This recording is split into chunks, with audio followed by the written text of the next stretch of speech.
Eh bien, bonjour à tous, c'est Flo, et aujourd'hui, on se retrouve pour un avis comics sur DC KO tome 1 de Scott Snyder, Joshua Williamson, Javi Fernandez, et Xermenico. On a aussi du Don Mora à l'intérieur parce qu'on a les épisodes qui sont centrés sur Batman, donc c'était DC KO Knifefall, si je ne me trompe pas.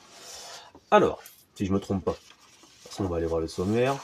On a ce logo, cette page, parce qu'en VO c'était sorti avec un rabat. En fait, il y avait la première page qui était toute noire et puis il y avait juste DC KO qui était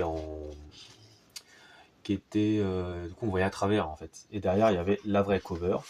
Donc la vraie cover, je sais même pas si on est là, si elle est juste là, vous voyez. Donc voilà. Alors, comme je vous ai dit, on a bien Don Mora, puis on va avoir du coup le Batman Knife. Alors, de quoi ça parle?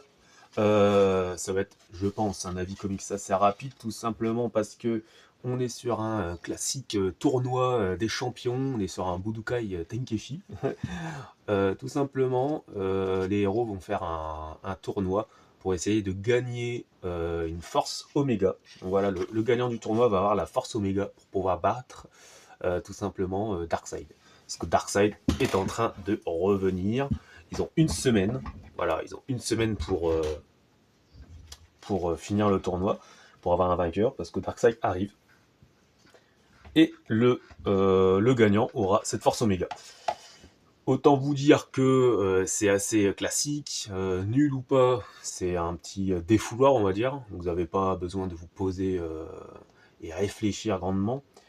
Est-ce qu'on a besoin de prérequis? Sincèrement, il n'y a pas besoin, c'est assez bien expliqué. Hein, puis on va pas se mentir, hein, c'est pas non plus foufou.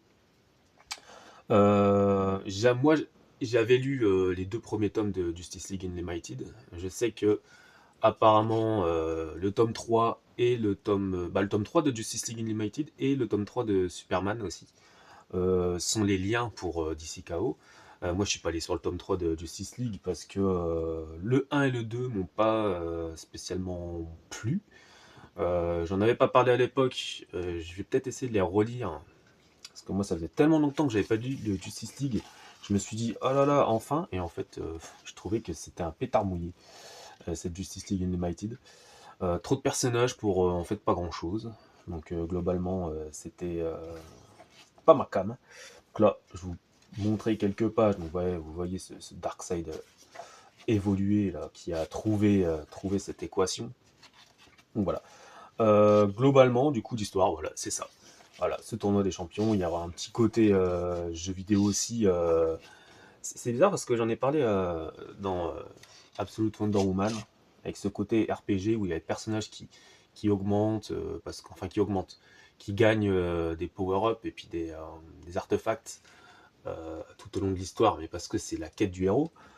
On va en fait avoir un chapitre, et je vais essayer de le montrer un peu plus loin, où tout simplement ils vont avoir une arène, où en fait pour passer l'étape suivante, il va falloir récupérer des artefacts et battre ses ennemis. Donc de toute façon je vais vous le montrer. Donc voilà. Bon, globalement, au niveau de l'histoire, c'est très classique. Oh là là, ça nous tisse quelque chose avec l'Ultimate, avec l'univers, j'ai dit Ultimate, avec l'univers Absolute. J'aurais préféré que non. Sincèrement, je trouve que l'univers Absolute fonctionne assez bien tout seul. Déjà, le clin d'œil dans Flash, ça m'a fait chier un petit peu. On sait que cet univers a été créé par rapport à certaines conséquences, mais ça me fait chier que ça commence à se lier avec l'univers classique. Donc là, la braquette, voilà, comme on connaît, hein, si vous connaissez les braquettes classiques dans le sport. Hein, là, en ce moment, on a les playoffs, que ce soit en NBA, tout ça, en NHL aussi, je crois qu'on a les playoffs. Donc c'est assez classique. On a des épisodes de Titan, voilà, des Titans, qu'on n'a pas en français, la série qu'on n'a pas. Donc on a quelques références à la série Titans qui est inédite en français, ça fait plaisir. Pas du tout. Surtout que les Titans, ils avaient quand même une importance il y a encore quelques temps, parce qu'il n'y avait plus de Justice League, et moi je trouvais ça sympa d'avoir les Titans. quitte à voir les Titans. Voilà. Mettez-nous soit ces Titans-là, soit ceux de Jeff Jones, s'il vous plaît. Donc là, bien sûr, les épisodes de Superman qui sont là. Moi, je connaissais pas ce personnage, mais c'est le Doomsday original, au cas où. Voilà. Niveau graphique, c'est propre, ça fait le taf. C'est pas non plus exceptionnel, mais ça fait le taf. Ça fait le taf. On va essayer d'avancer. Sincèrement, qu'est-ce que je peux vous spoiler Pas grand-chose. Hein. Je vais pas dire que c'est vide. Ah, par contre, ça, je sais pas. Si quelqu'un peut m'aider en commentaire.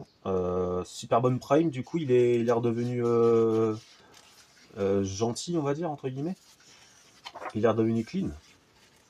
Bon, voilà, dites-moi en commentaire. Parce que moi, je suis resté sur le Superboy Prime du Sinestro War, pour vous dire. Donc, ça date.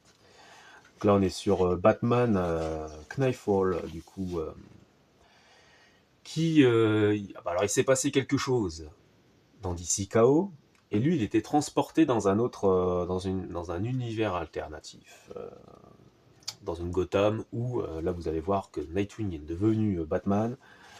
Mais en fait, on se joue de lui. Voilà, on se joue de lui, c'est pas bon. On a une troupe de Robin. C'est horrible. Voilà. Bon, globalement, ce que j'en ai pensé, c'est un tournoi classique, quoi. Pour l'instant, j'ai pas. Je le préfère à Absolute Power. Absolute Power, moi, ça m'avait fait chier. Simplement parce que même Amanda Waller m'avait fait chier à l'époque. Donc, tout simplement, voilà. Là, je vais vous montrer du coup cette page-là. Voilà, puis on va s'arrêter là. Où voilà, ils ont un niveau, il faut qu'ils récupèrent des artefacts, et il faut qu'ils battent les adversaires. Il y a plusieurs artefacts connus de l'univers d'ici, quoi, tout simplement. Donc voilà. Petite chose par contre, il y a quand même eu beaucoup de couvertures alternatives hein, pour cet event. Je ne sais pas si... hop là, ça c'est la fin. Je ne sais pas si vous avez vu certaines belles covers. Le CSA, ils ont une variante cover de Daniel Warren Johnson que vous n'aurez pas dans ce tome, hein, bizarre. On n'a que ces deux couvertures alternatives. Ce que je trouve un petit peu dommage, je ne sais pas s'ils vont faire sur le dernier tome peut-être une grosse galerie de couverture. Mais là, on a que ces deux couvertures, c'est dommage. Ils auraient pu quand même mettre celle du CSA en plus, hein, ça aurait pas été un manque. Hein. Ils étaient un petit peu avares en couverture alternative. Surtout qu'il y en a qui sont sympathiques, je trouve, quand même. Donc voilà. Quitte à avoir quelque chose de positif, au moins avoir des couvertures alternatives qui sont pas trop moches, quoi. Donc voilà. Donc globalement, voilà. Puis cette couverture, voilà, on a l'impression d'être sur une sélection de personnages dans un jeu de combat. Je la trouve pas moche, mais je la trouve pas non plus exceptionnelle. C'est assez classique, quoi. Donc voilà, globalement, ce qu'on peut penser, ce que j'ai pensé en fait de DC KO. Donc voilà, si vous aimez le délire des tournois, qui est le plus fort de qui, bon, sincèrement, le gagnant, on sait qui va être le gagnant de ce tournoi, vu que c'est le personnage principal de l'event. Donc c'est pas... je pense que le secret est assez bien gardé du côté de chez DC. Mais bon, on verra bien, il y aura peut-être un twist. Oula, attention. Donc voilà, c'était DC KO, assez... Voilà, c'est classique, quoi. Faut pas aller sur DC KO pour se dire attention, ça va rabattre les cartes de DC Comics. Donc voilà. Dites-moi en commentaire si vous avez des questions, dites-le moi aussi si j'ai dit des conneries. Mettez un j'aime, et moi je vous dis à la prochaine pour un prochain Avis Comics. Salut!